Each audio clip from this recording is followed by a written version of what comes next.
여러분, 세상에는 어떤 책들이 있습니다. 너무나 위험하고 너무나 깊어서 그 책을 쓴 사람조차도 세상에 내놓기를 두려워한 그런 책들이요. 칼 융이라는 사람이 있었습니다. 심리학의 거장, 무의식을 탐험한 위대한 학자. 그런데 그가 평생을 바쳐 쓴 한 권의 책을 50년 동안이나 금고 속에 감춰두었다는 사실 알고 계셨나요? 그 책의 이름은 레드북야, 붉은 책. 왜 붉은색이었을까요? 아마도 그 안에 담긴 것이 피처럼 뜨거운 진실이었기 때문일 겁니다. 융은 이 책을 통해 자신의 영혼 깊은 곳으로 내려갔습니다. 그곳에서 그가 만난 것은 신들이었고 악마들이었고 그리고 자기 자신의 가장 어두운 그림자였습니다. 그는 거의 미쳐버릴 뻔했습니다. 정신이 무너지는 것을 느꼈습니다. 하지만 그 어둠 속에서 그는 인간 영혼의 가장 깊은 비밀을 발견했습니다. 그리고 그 비밀이 너무나 강렬해서, 너무나 위험해서 세상이 준비될 때까지 기다려야 한다고 판단했습니다. 오늘 우리는 그 금지된 책 속으로 들어갑니다.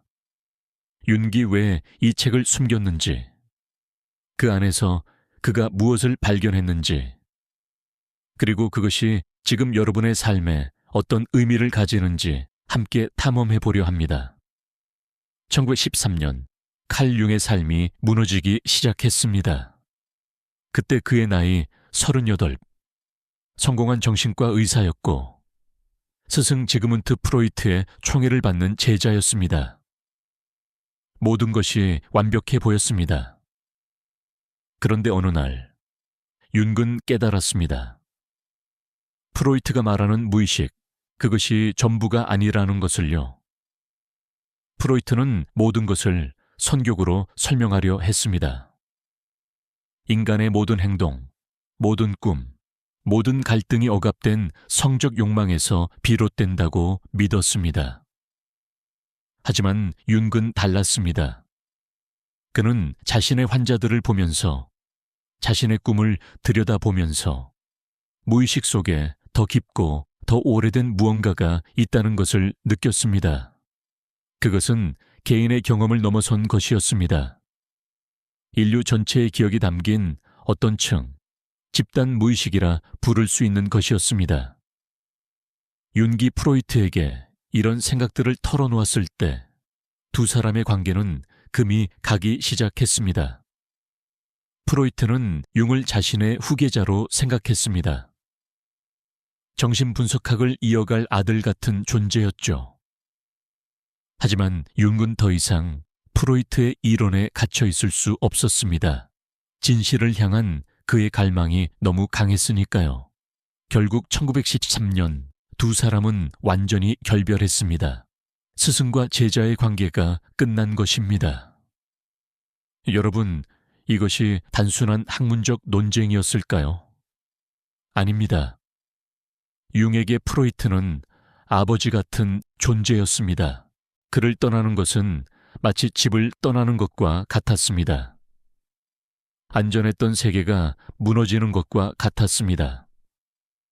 윤근 깊은 우울에 빠졌습니다.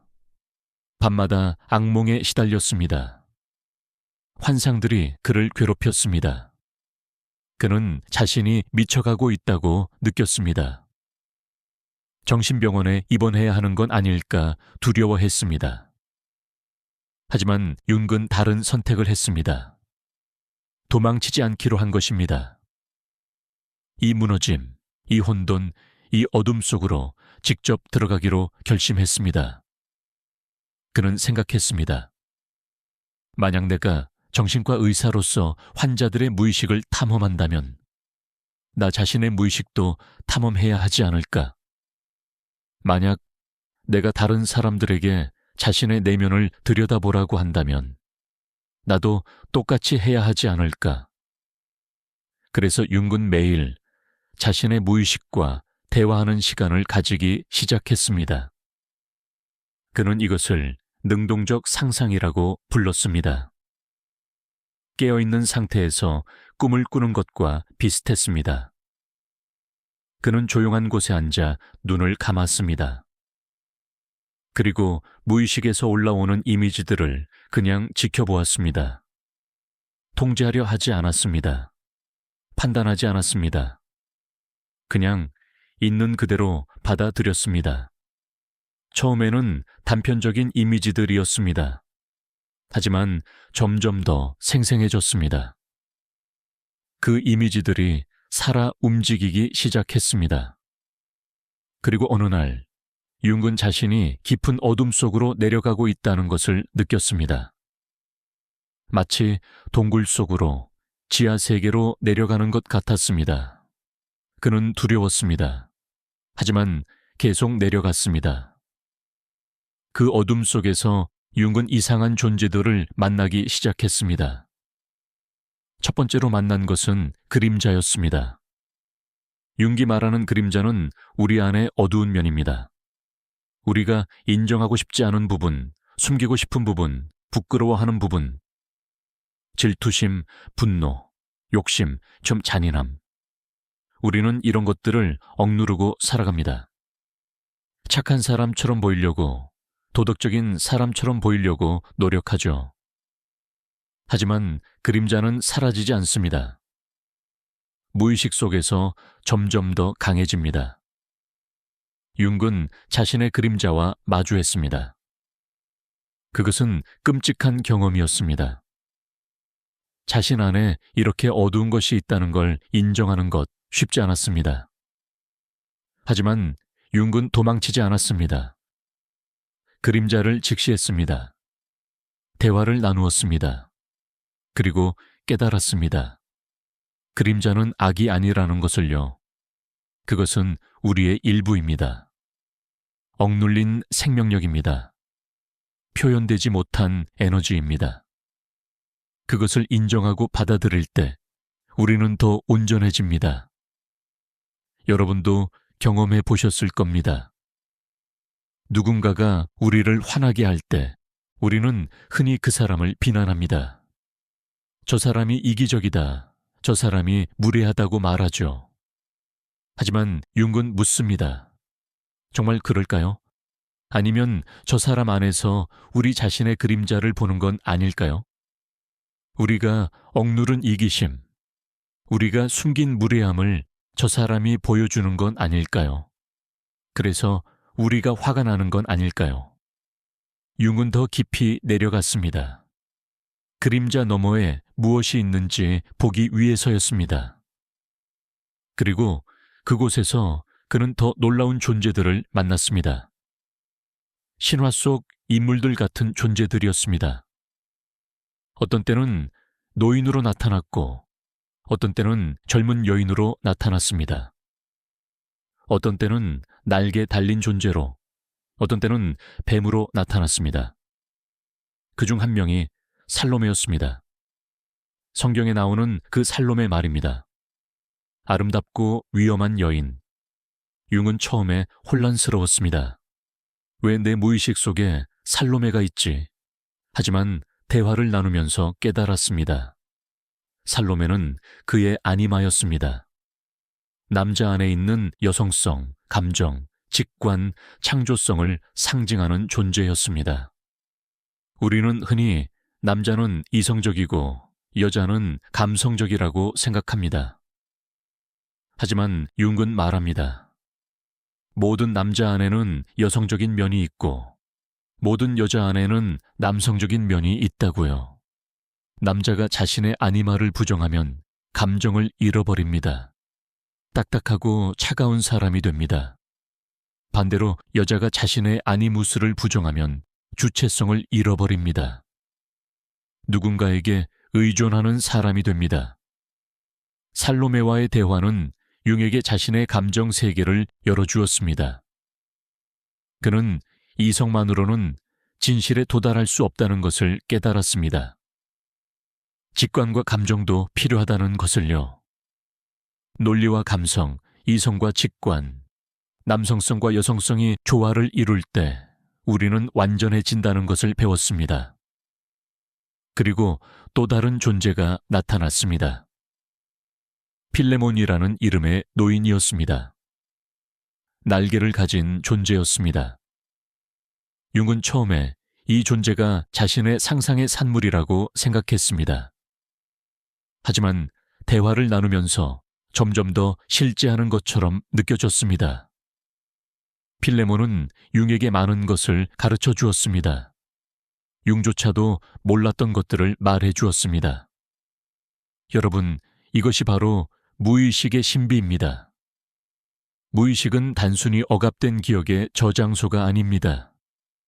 그것은 살아있는 지혜의 원천입니다. 우리가 의식적으로 알지 못하는 것들을 무의식은 알고 있습니다.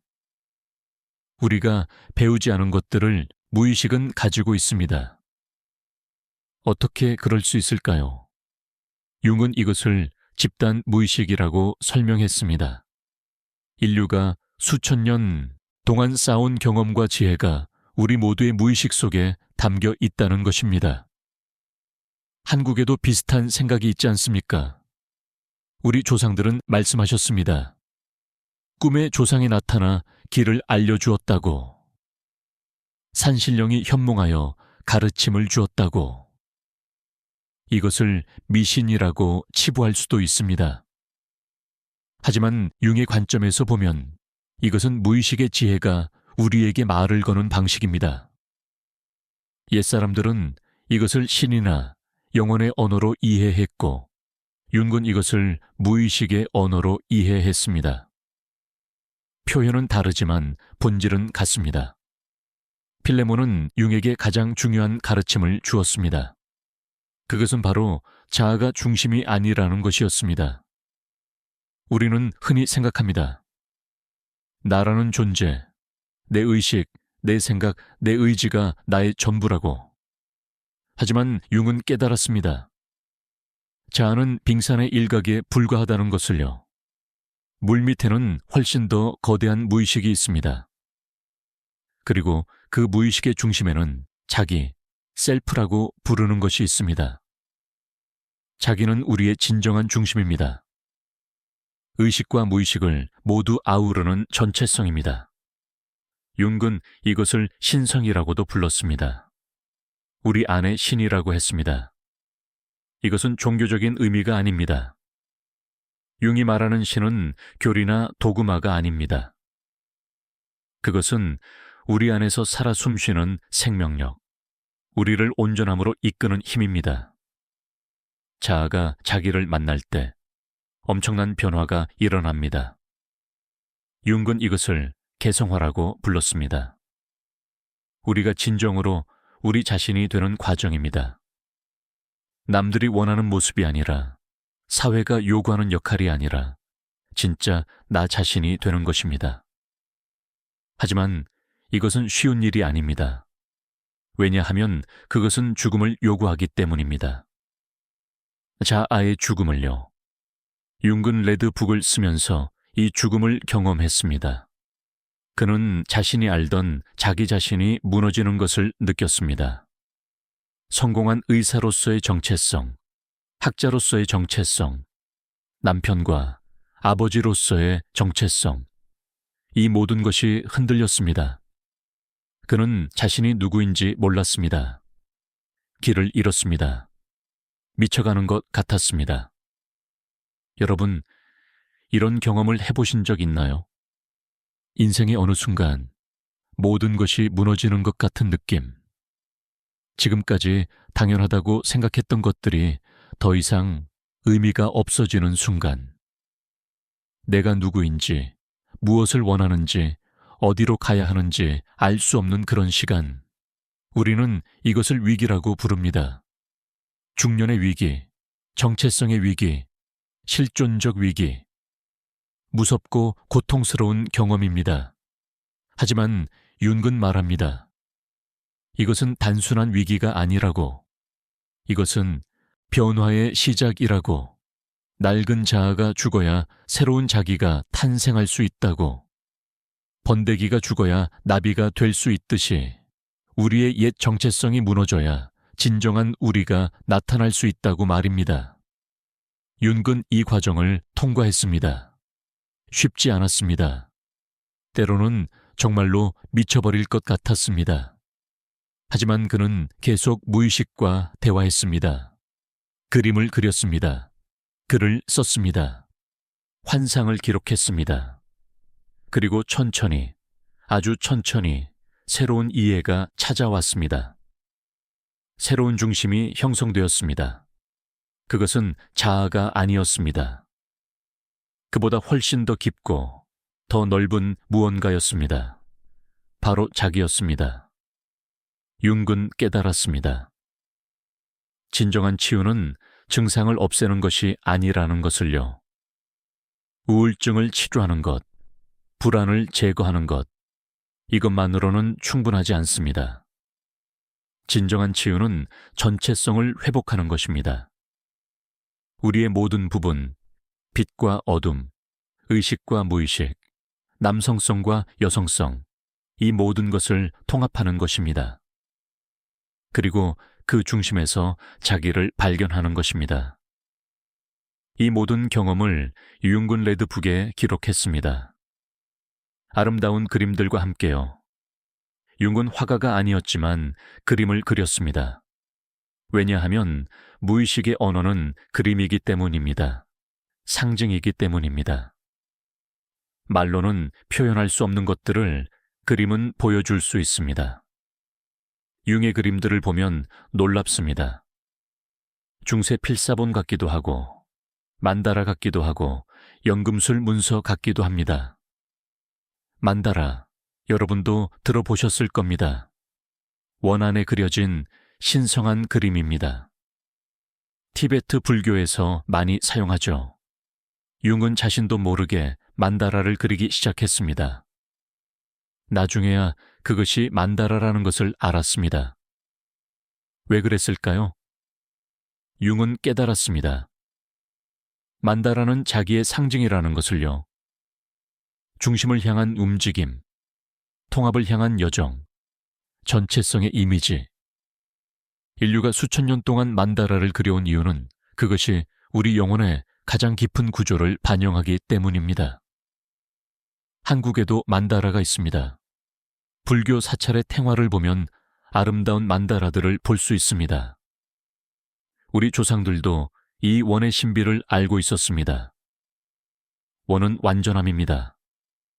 시작도 끝도 없는 영원입니다. 모든 것을 포용하는 전체입니다. 융기 서양에서 발견한 것을 동양에서는 이미 오래전부터 알고 있었던 것입니다. 윤근 레드 북에서 영지주의 전통도 탐험했습니다. 영지주의는 초기 기독교 시대의 신비주의 전통입니다. 교회에서는 이단으로 낙인 찍었지만 융은 그 안에서 깊은 진리를 발견했습니다. 영지주의자들은 말했습니다.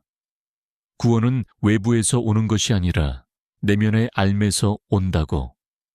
신은 멀리 있는 것이 아니라 우리 안에 있다고. 우리가 해야 할 일은 그것을 깨닫는 것뿐이라고.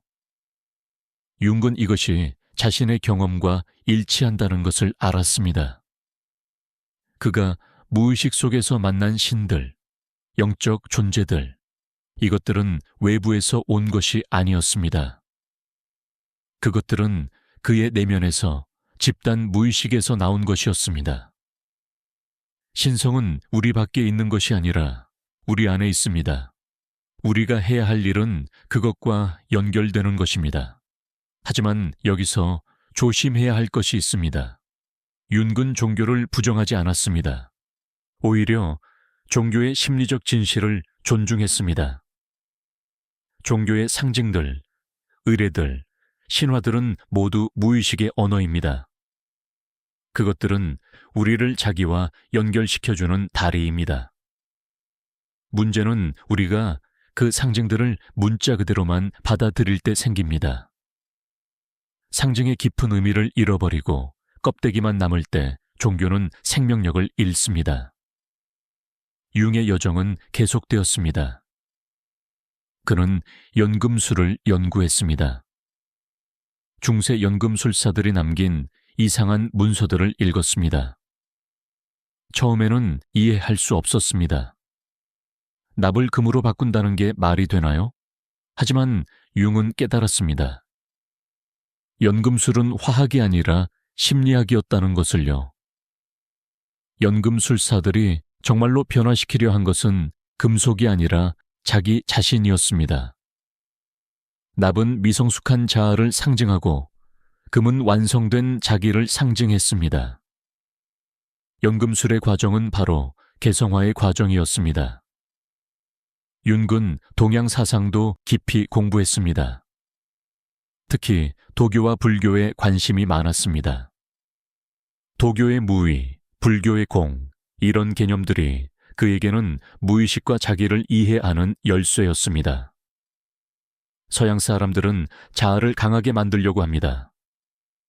의지를 키우고 통제력을 높이고 더 많이 성취하려고 합니다. 하지만 동양에서는 말합니다. 자아를 비우라고, 집착을 놓으라고, 흐름에 따르라고. 융은 이 둘 사이에서 균형을 찾으려 했습니다. 서양의 자아 발달과 동양의 자아 초월, 이 둘 다 필요하다는 것을 알았습니다.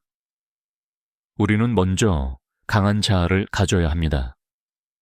그래야 세상에서 살아갈 수 있으니까요. 하지만 어느 순간 그 자아를 넘어서야 합니다. 자아가 전부가 아니라는 것을 깨달아야 합니다. 그래야 자기를 만날 수 있습니다. 한국 사람들은 이것을 자연스럽게 이해할 수 있을 것 같습니다. 우리 문화는 동양 사상에 깊이 뿌리를 두고 있으니까요. 유교, 불교, 도교의 영향을 받았습니다. 우리는 개인주의와 집단주의 사이에서 자아와 무아 사이에서 균형을 잡으며 살아왔습니다. 융의 생각은 우리에게 낯설지 않을 수 있습니다. 오히려 우리 안에 이미 있던 지혜를 다시 발견하는 것일 수도 있습니다. 융은 레드북을 통해 자신만의 신화를 창조했습니다. 그것은 개인적인 신화이면서 동시에 보편적인 신화였습니다. 왜냐하면 그가 겪은 여정은 모든 인간이 겪는 여정이기 때문입니다. 영웅의 여정이라고도 할 수 있습니다.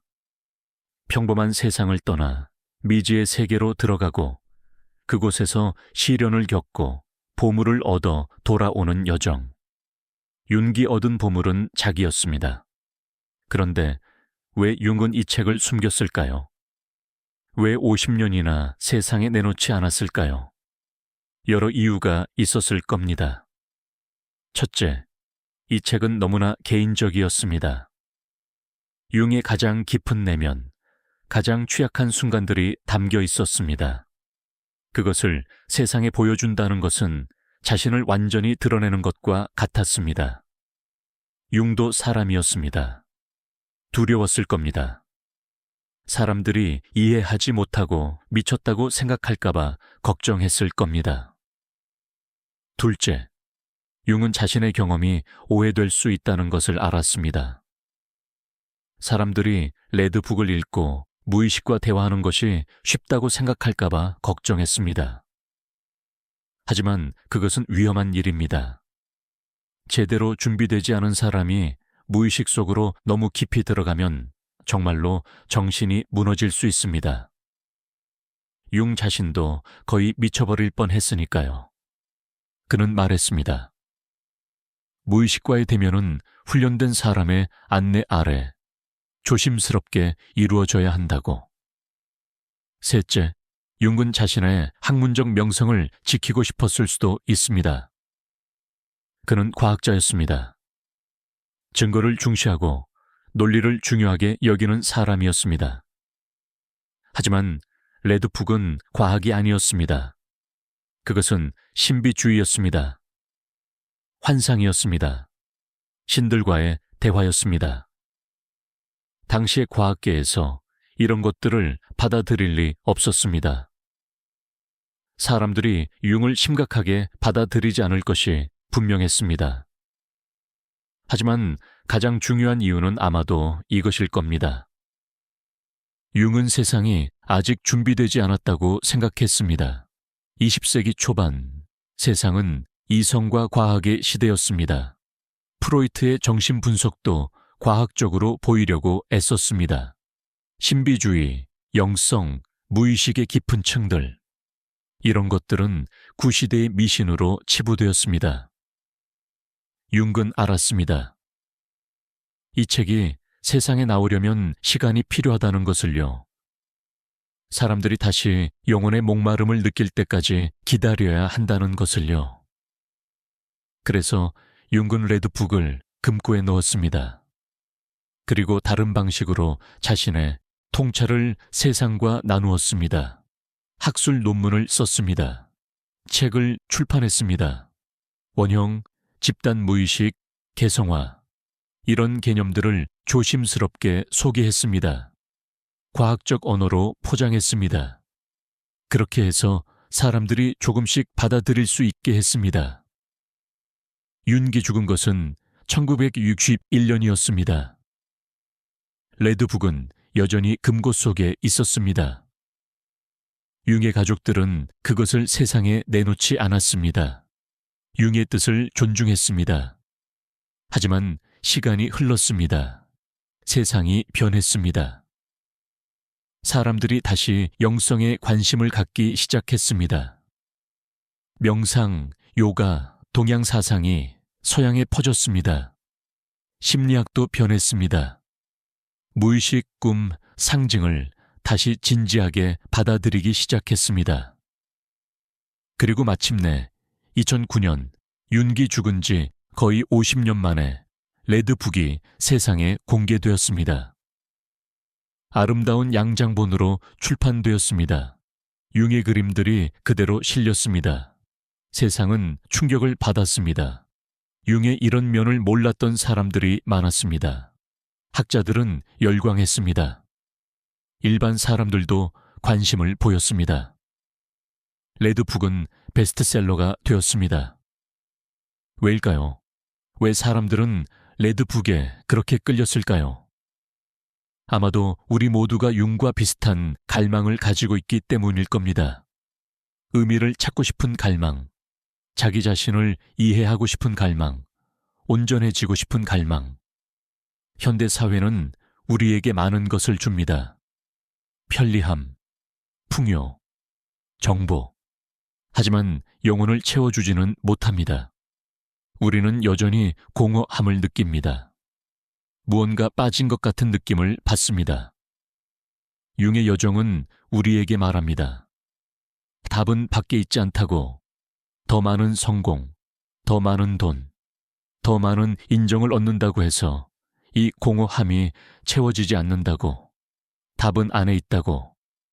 우리의 무의식 속에, 우리의 영혼 깊은 곳에 있다고. 그리고 그곳으로 가는 여정은 쉽지 않지만 그만한 가치가 있다고 말입니다. 여러분도 자신만의 레드북을 쓸 수 있습니다. 융처럼 환상을 볼 필요는 없습니다. 신들과 대화할 필요도 없습니다. 하지만 자신의 내면을 들여다볼 수는 있습니다.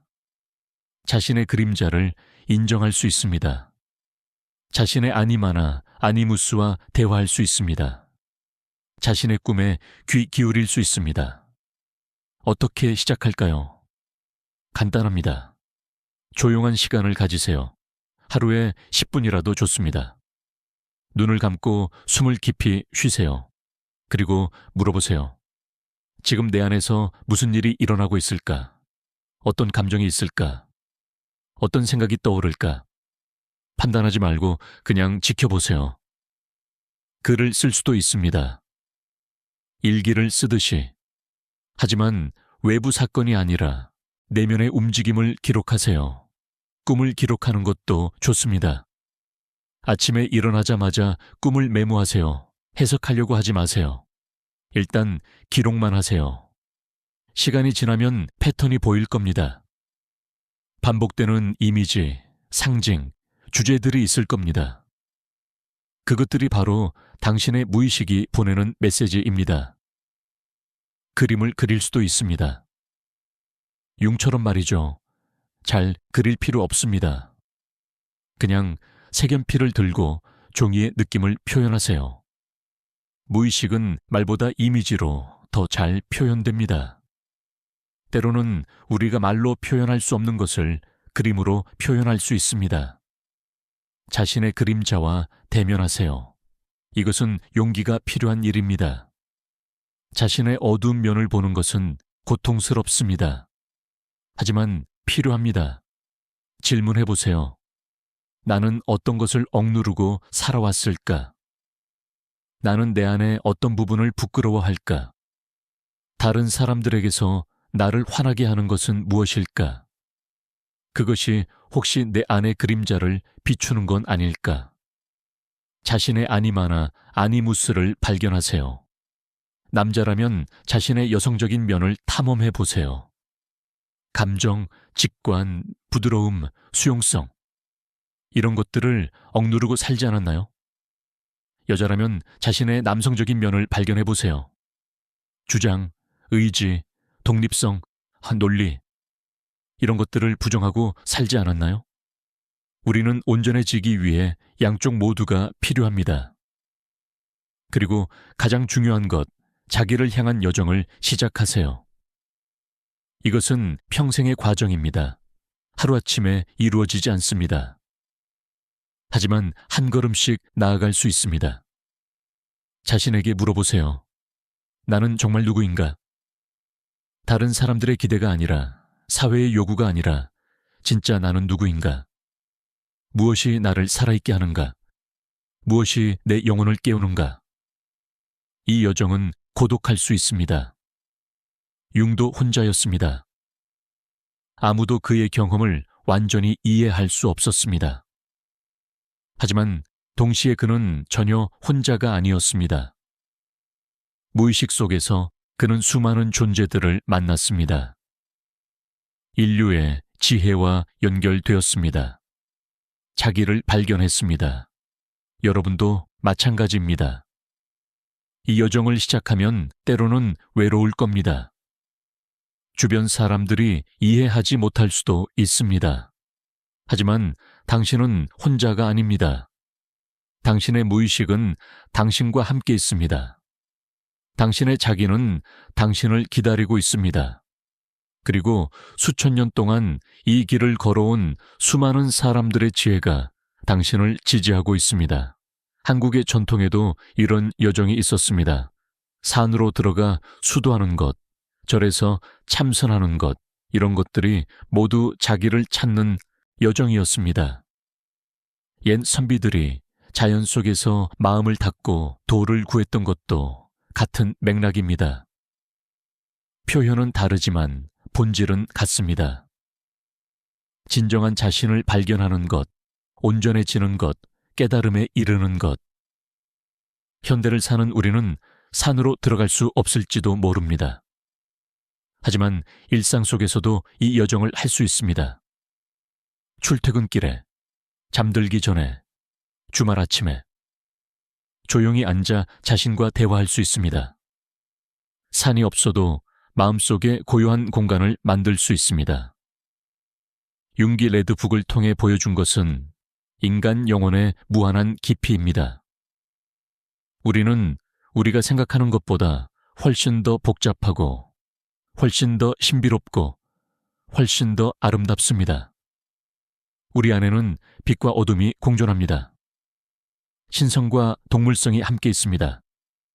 의식과 무의식이 춤을 춥니다. 이 모든 것을 있는 그대로 받아들일 때 우리는 온전해집니다. 융의 여정은 또한 용기의 이야기입니다.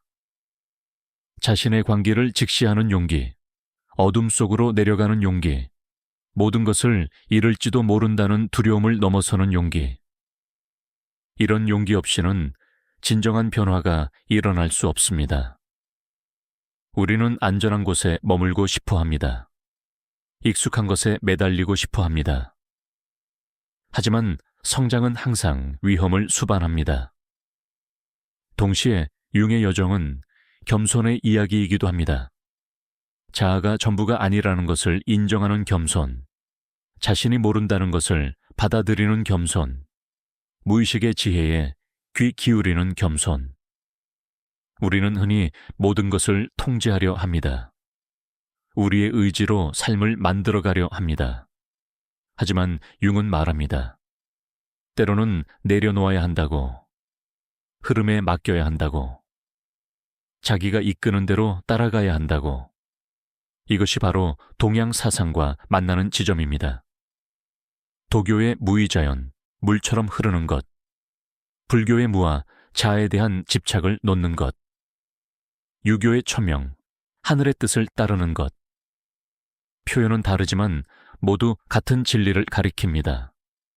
우리의 작은 자아를 넘어선 더 큰 무언가가 있다는 것, 그것과 조화를 이룰 때 진정한 평화가 온다는 것. 레드북을 읽으면서 많은 사람들이 놀라는 것이 있습니다. 융기 얼마나 종교적이었는지에 대해서입니다. 물론 그는 전통적인 의미의 종교인은 아니었습니다. 교회에 다니지도 않았고 교리를 믿지도 않았습니다. 하지만 그는 깊은 영적 체험을 했습니다. 신성과 만났습니다. 다만 그것을 심리학의 언어로 표현했을 뿐입니다.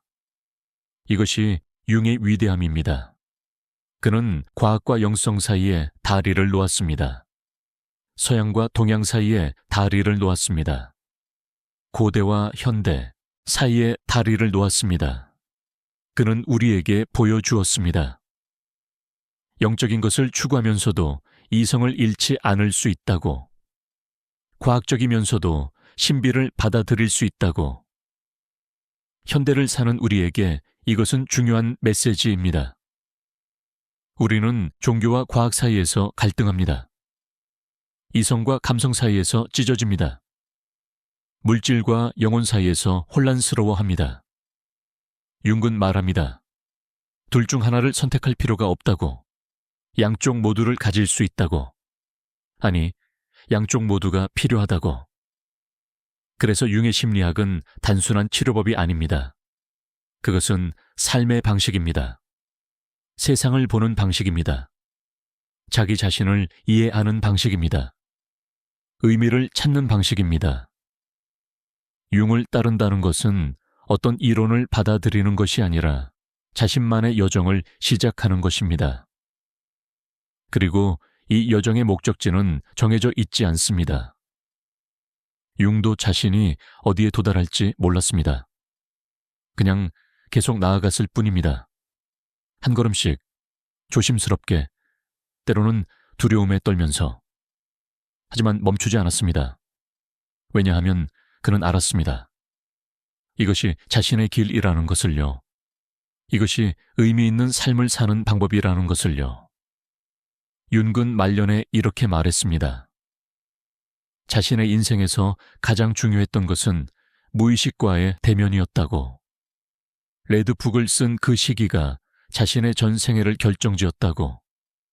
그 이후의 모든 작업은 사실 그때 발견한 것들을 설명하고 확장하는 것이었을 뿐이라고.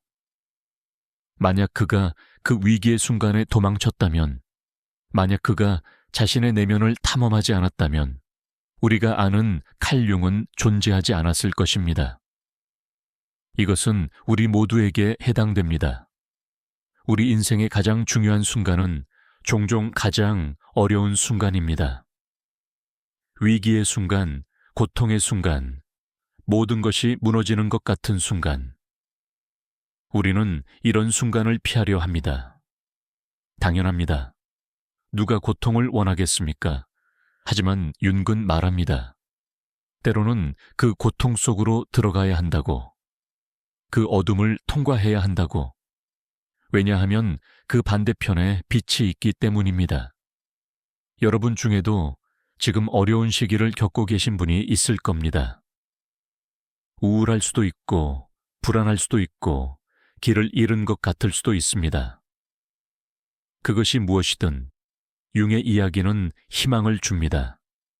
이것은 끝이 아니라고.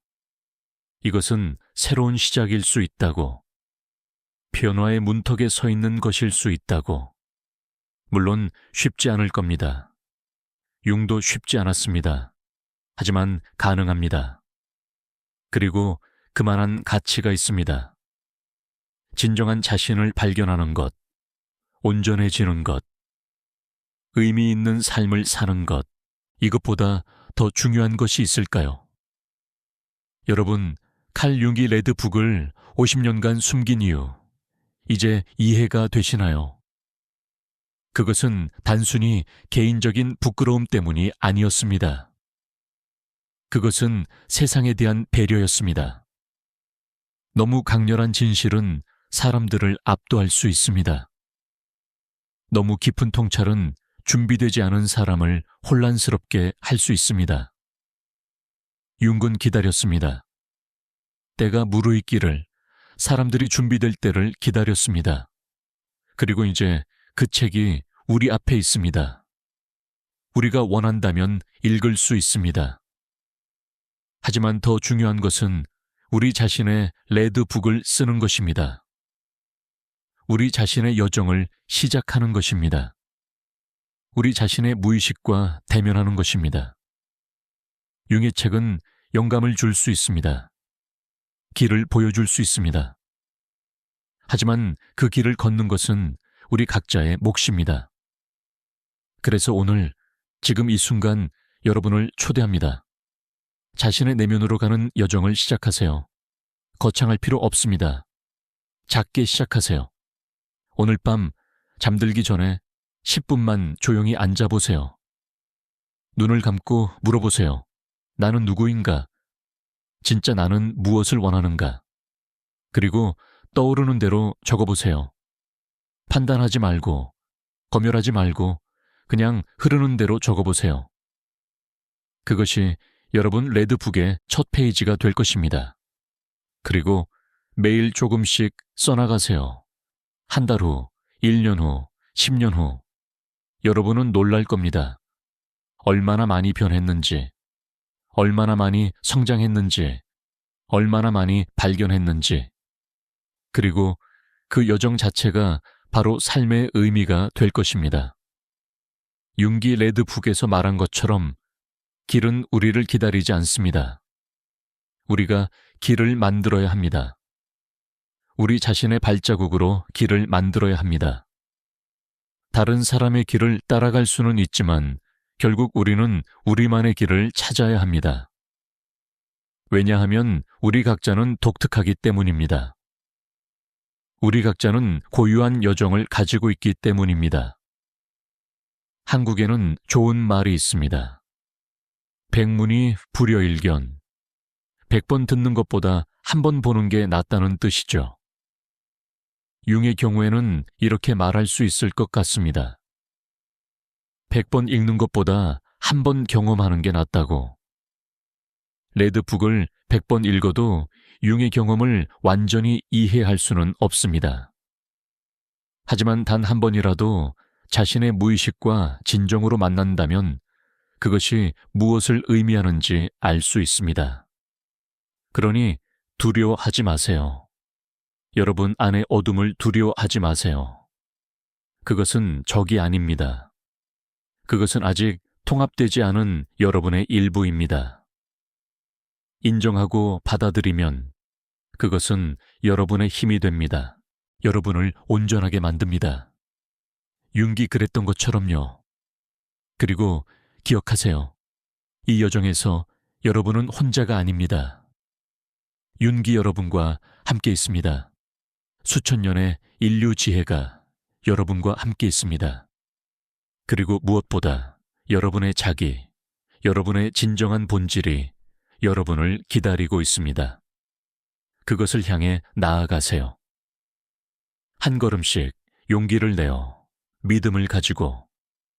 칼 융의 레드북은 50년간 숨겨져 있었습니다. 하지만 진실은 영원히 숨겨질 수 없습니다. 때가 되면 드러나기 마련입니다. 여러분 안에 숨겨진 진실도 마찬가지입니다. 언젠가는 드러날 것입니다. 그것을 억누르고 살 수도 있고 용기를 내어 직면할 수도 있습니다. 선택은 여러분의 몫입니다. 융은 선택했습니다. 용기를 내기로, 진실을 직면하기로. 그래서 그는 위대한 발견을 했습니다. 자기 자신을 발견했고, 인간 영혼의 비밀을 발견했고, 삶의 의미를 발견했습니다. 여러분도 같은 선택을 할 수 있습니다. 그리고 같은 발견을 할 수 있습니다. 레드북은 끝이 아닙니다. 시작입니다. 융에게도 그랬고 우리에게도 그렇습니다. 그 책을 읽는 것으로 끝나지 않습니다. 그것은 우리 자신의 책을 쓰기 시작하라는 초대입니다. 우리 자신의 여정을 떠나라는 부름입니다. 우리 자신의 진실을 발견하라는 격려입니다. 그러니 오늘부터 시작하세요. 내일이 아니라 오늘, 언젠가가 아니라 지금. 여러분의 붉은 책, 여러분의 영혼의 기록, 여러분의 변화의 이야기를 쓰기 시작하세요. 그것이 융이 우리에게 남긴 가장 큰 선물입니다. 가능성을 보여준 것, 길을 열어준 것, 용기를 준 것. 여러분 안에는 무한한 깊이가 있습니다. 무한한 가능성이 있습니다. 무한한 지혜가 있습니다. 그것을 발견하는 것, 그것과 연결되는 것, 그것을 살아내는 것, 이것이 진정한 삶입니다. 이것이 의미 있는 삶입니다. 이것이 온전한 삶입니다. 칼 융은 우리에게 지도를 주었습니다. 하지만 여행은 우리가 해야 합니다. 그는 문을 열었습니다. 하지만 그 문을 통과하는 것은 우리의 선택입니다. 그는 가능성을 보여주었습니다. 하지만 그 가능성을 현실로 만드는 것은 우리의 몫입니다. 그러니 용기를 내세요. 여러분의 내면으로 가는 여정을 시작하세요. 여러분의 그림자를 만나세요. 여러분의 아니마나 아니무스를 발견하세요. 여러분의 자기를 향해 나아가세요. 쉽지 않을 겁니다. 때로는 무섭고, 때로는 고통스럽고, 때로는 혼란스러울 겁니다. 하지만 그만한 가치가 있습니다. 왜냐하면 그 여정의 끝에서, 아니, 사실 그 여정 자체에서 여러분은 진정한 자유를 발견할 것이기 때문입니다. 진정한 평화를 발견할 것이기 때문입니다. 진정한 여러분을 발견할 것이기 때문입니다. 그리고 그것이 바로 우리 모두가 찾고 있는 것이 아닐까요? 진정한 나 자신으로 사는 것, 온전한 삶을 사는 것, 의미 있는 존재가 되는 것. 칼 융의 레드북은 50년간 숨겨져 있었지만 이제 세상에 나왔습니다. 여러분, 안의 진실도 숨겨져 있을 수 있지만 이제 나올 때입니다. 여러분의 레드북을 쓸 시간입니다. 여러분의 이야기를 시작할 시간입니다. 여러분의 여정을 떠날 시간입니다. 지금, 이 순간이 바로 그 시작입니다.